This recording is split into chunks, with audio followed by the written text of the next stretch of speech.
Bonjour, nous reprenons notre cours de SVT après ces vacances et nous allons continuer à parler de changements dans la biodiversité. Mais cette fois, nous allons essayer de voir ces changements à travers le prisme de l'évolution. On va essayer de voir ce qu'est l'évolution et ce qui provoque l'évolution.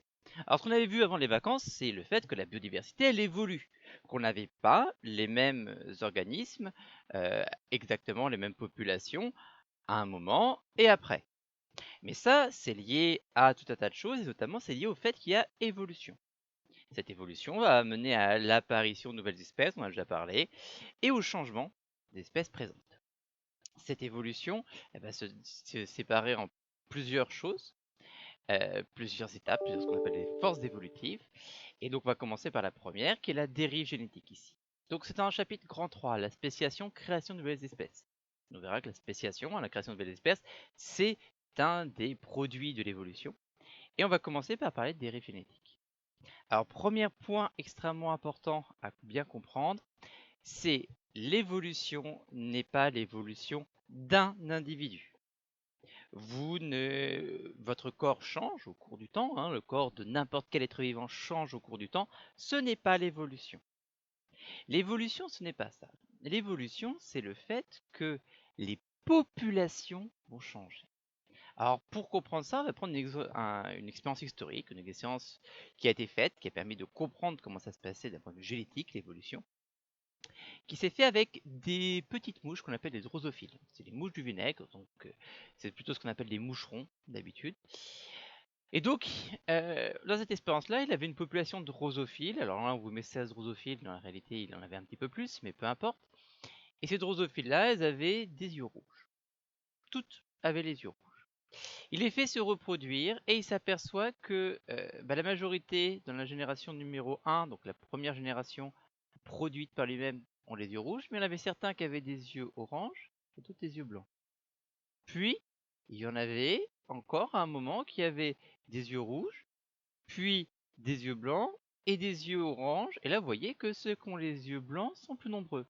Il a continué comme ça un certain nombre de fois, et à la fin, il est arrivé, au bout de la 19e génération, à de nouveau qu'il n'y ait plus que des yeux rouges.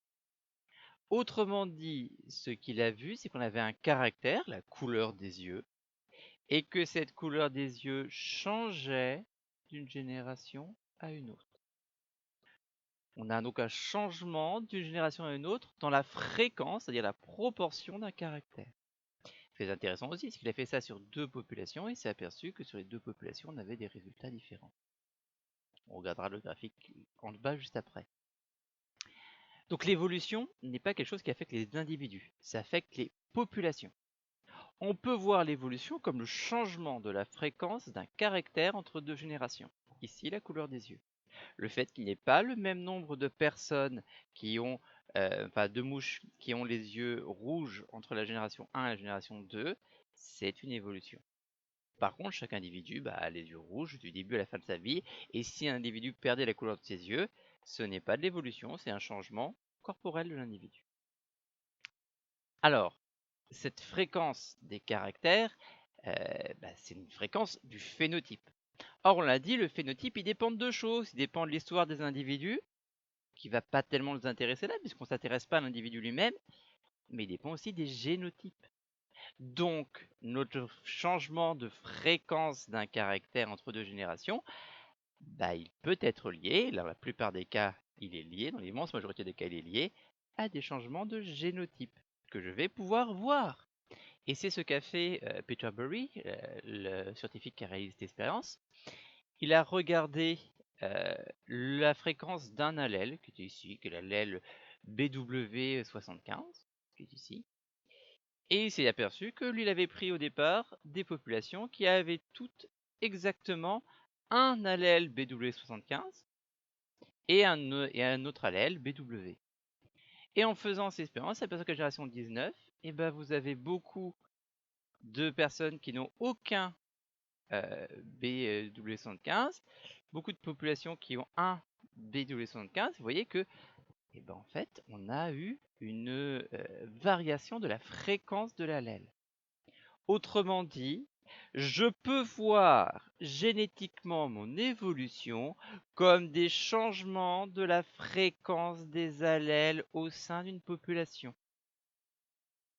qui est très important, c'est que du coup, je peux voir les changements avec la génétique, avec des allèles. Attention, tout le monde a toujours les mêmes gènes. C'est la version du gène qui diffère.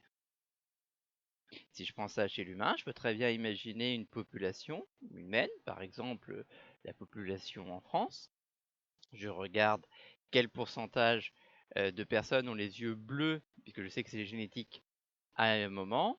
Je regarde la génération d'après, quel pourcentage des personnes ont les yeux bleus. Je m'aperçois que le pourcentage n'est pas le même. J'ai une évolution.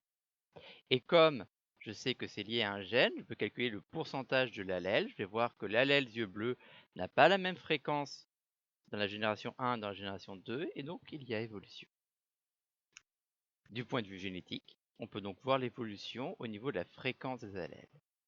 Le changement de fréquence allélique, donc la fréquence des allèles, est lié à des forces évolutives. Là, c'est extrêmement important, c'est que les fréquences alléliques ne changent pas sans rien, elles changent parce qu'on a quelque chose qui les fait changer, ce quelque chose sont les forces évolutives.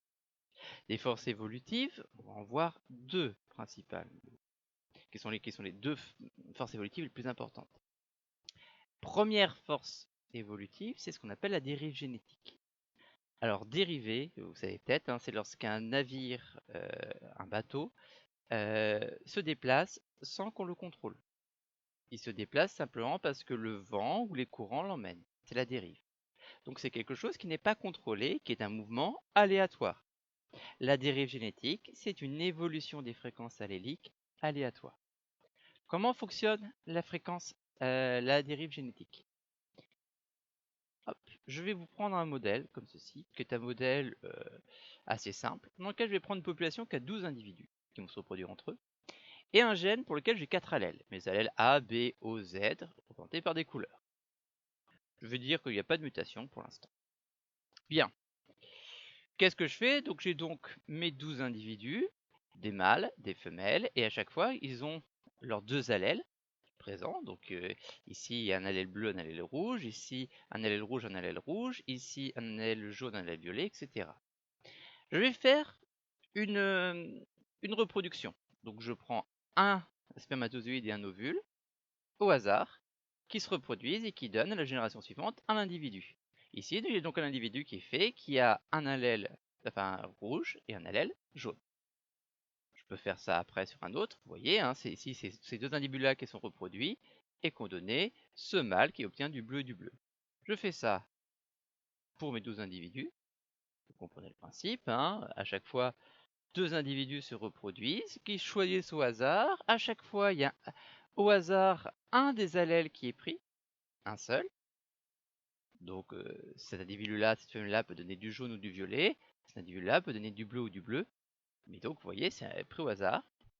Et j'ai ma nouvelle génération, qui n'est pas exactement comme la première.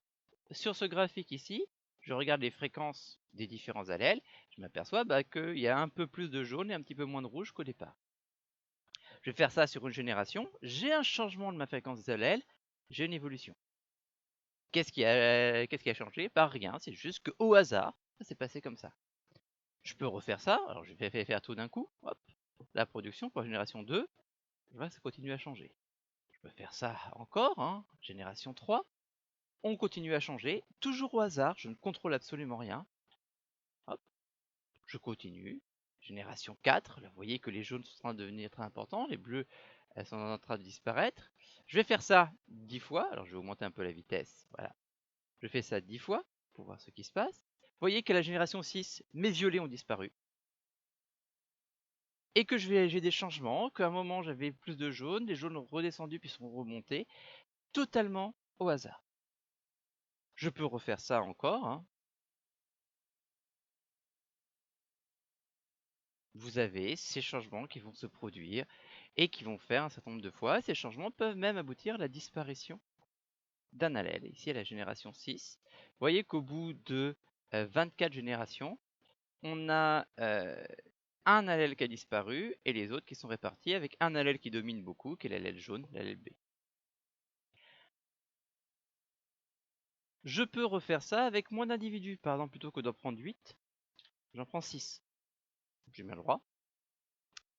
je fais le même principe, donc hop, je reproduis, première génération, je vais refaire ça de la même manière, 24 fois. Vous voyez qu'au bout de la deuxième génération, déjà, j'ai plus d'allèle B. Au bout de la 10e génération, je n'ai plus d'allèle O non plus, donc l'allèle rouge non plus. Au bout de la 16e génération, je n'ai plus qu'un seul allèle, 100% l'allèle violet. Qu'est-ce qui a changé? Là, j'ai pris une population plus petite. Et avec une population plus petite, je m'aperçois que ma dérive génétique est plus rapide, elle est plus forte. La dérive génétique est d'autant plus rapide que la population est petite.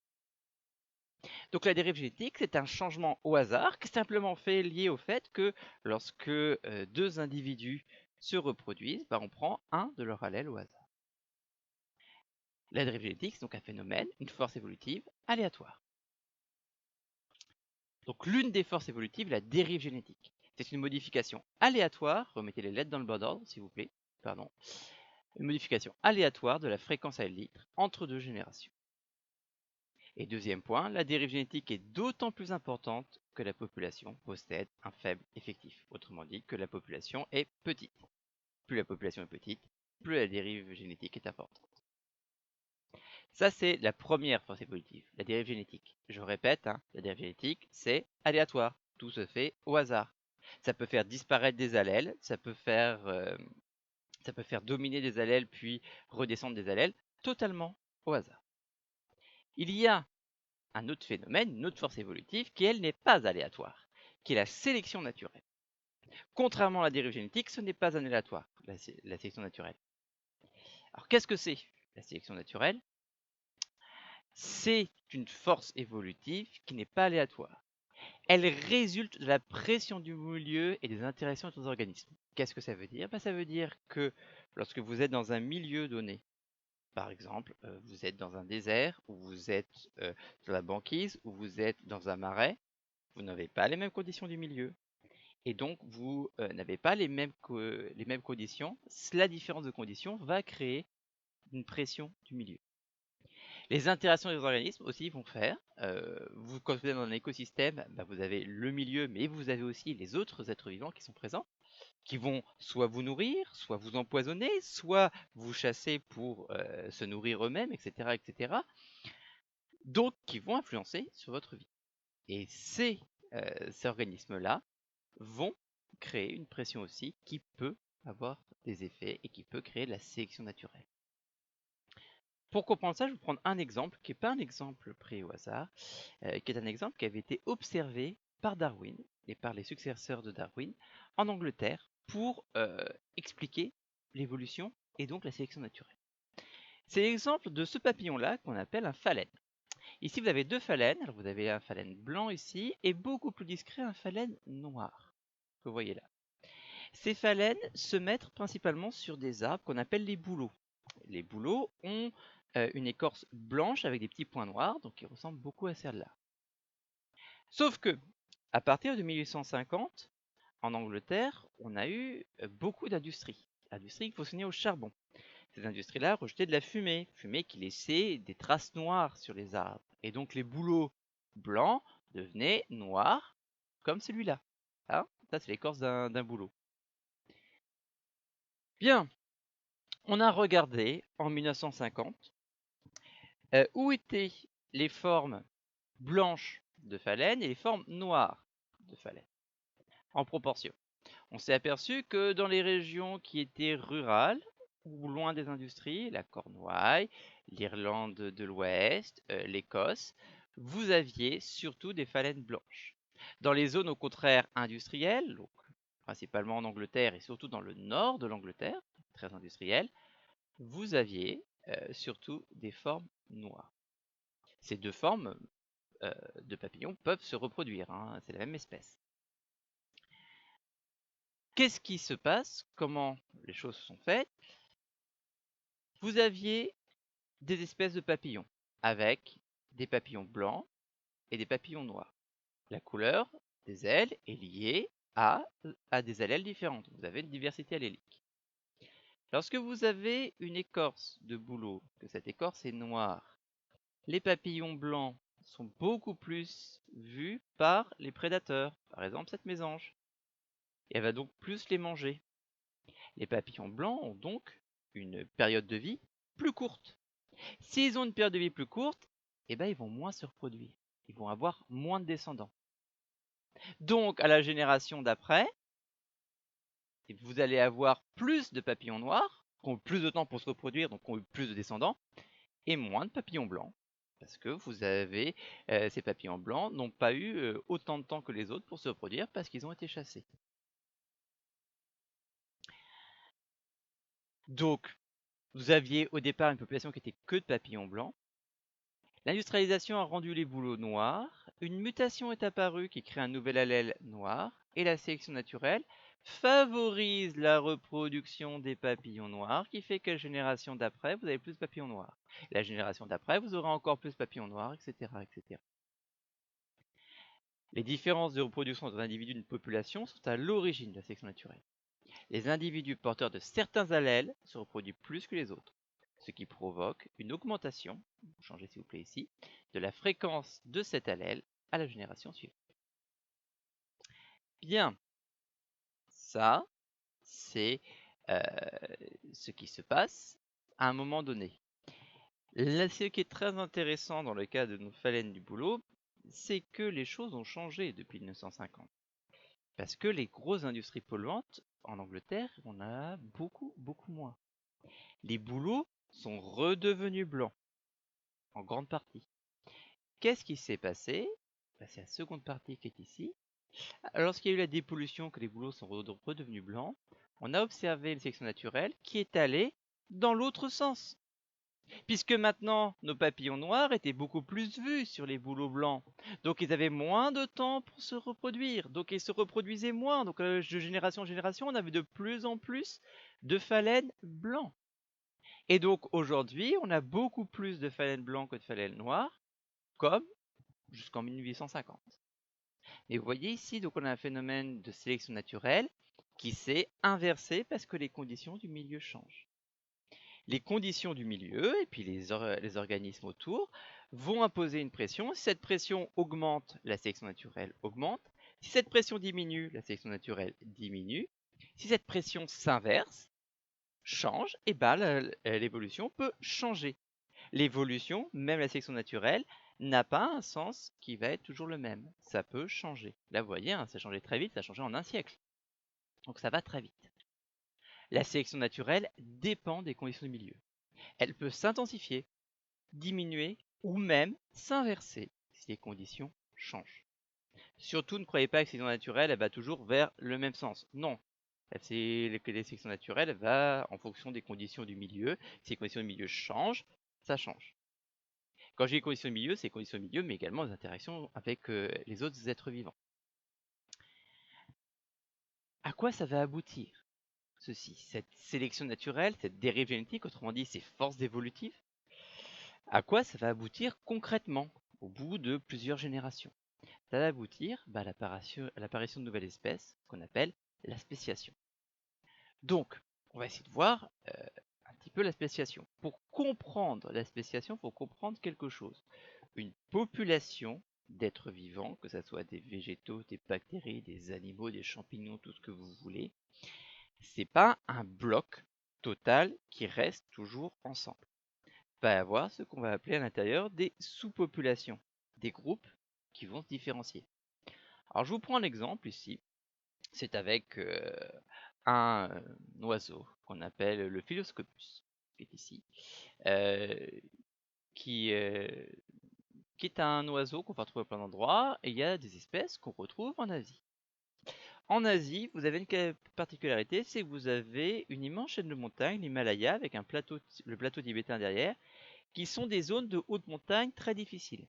La plupart des êtres vivants qui vivent dans les plaines autour ne vivent pas dans le plateau tibétain et ne peuvent pas traverser le plateau tibétain. C'est le cas ici de notre oiseau, qu'on appelle le pouillot verdâtre. Phylloscopus, c'est son nom latin, le pouillot verdâtre ici. Et donc on s'aperçoit que ce pouillot verdâtre, il y a des sous-populations. Vous voyez ici on a fait 8 sous-populations que l'on peut différencier. On peut voir à la couleur, on peut voir à l'aspect ces sous-populations. Et La population 5 ne peut pas rencontrer la population 8. La population 8 ne peut pas rencontrer la population 5, vu qu'il y a le plateau tibétain qui empêche de passer. Ils peuvent à la limite passer de proche en proche, mais vous voyez, on voit que les 7 restent ici, 6 restent ici, se mélangent parfois un peu avec les 5, les 4 et les 3 se mélangent parfois un petit peu ensemble, 2 et 1 ensemble, et les 8 restent tout seuls. Ça reste une seule espèce. Parce qu'on peut faire ça hein, pour à peu près tous les êtres vivants. Quand on a une barrière géographique comme ceci, ben on va avoir tendance à avoir des sous-populations. Et ces sous-populations, ben lorsqu'elles sont parties ici, qu'elles se retrouvent, parfois elles sont différentes. On va voir pourquoi.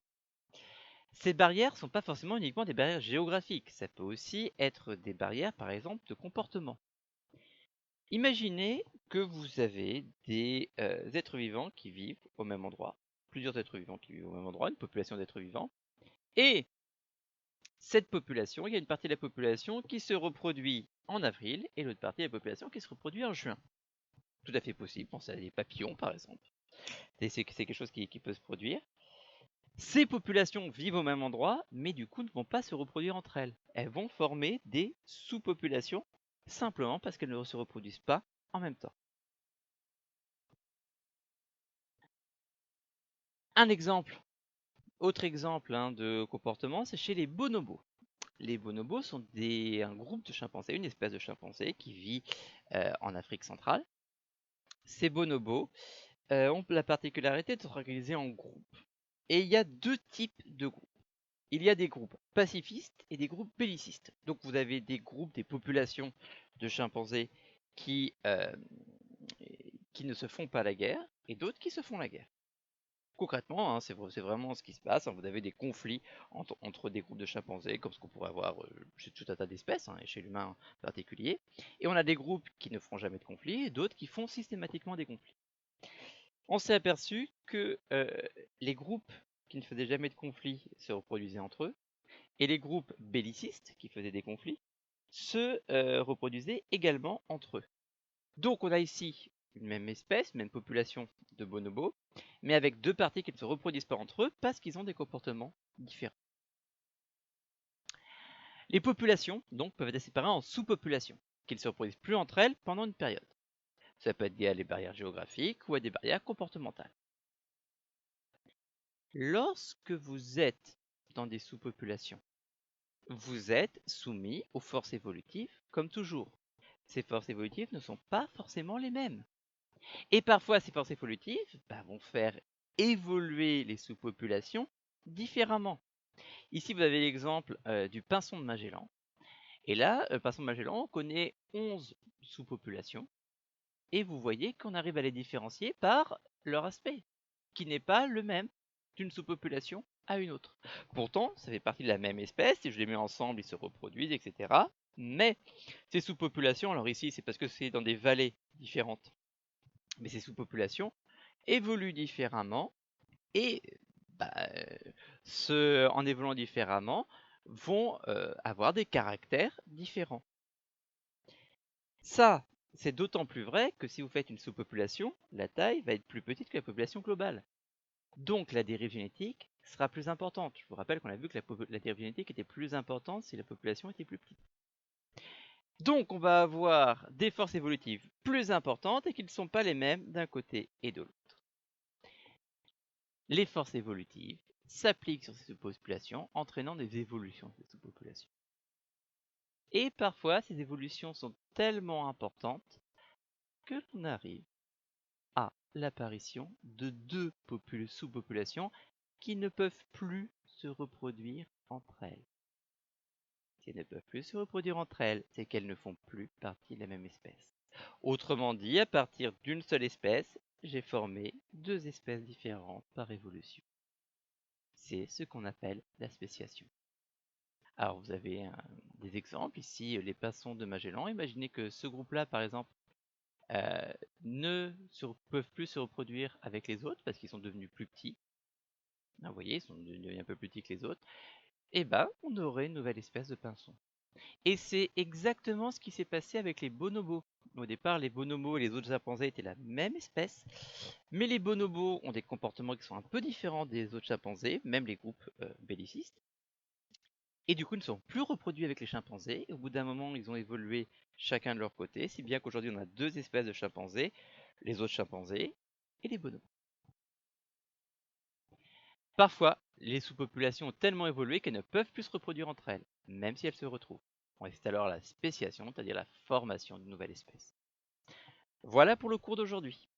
Ce que vous avez à faire, bien évidemment, c'est recopier ce cours et l'apprendre pour la prochaine fois. Je vous souhaite une bonne semaine.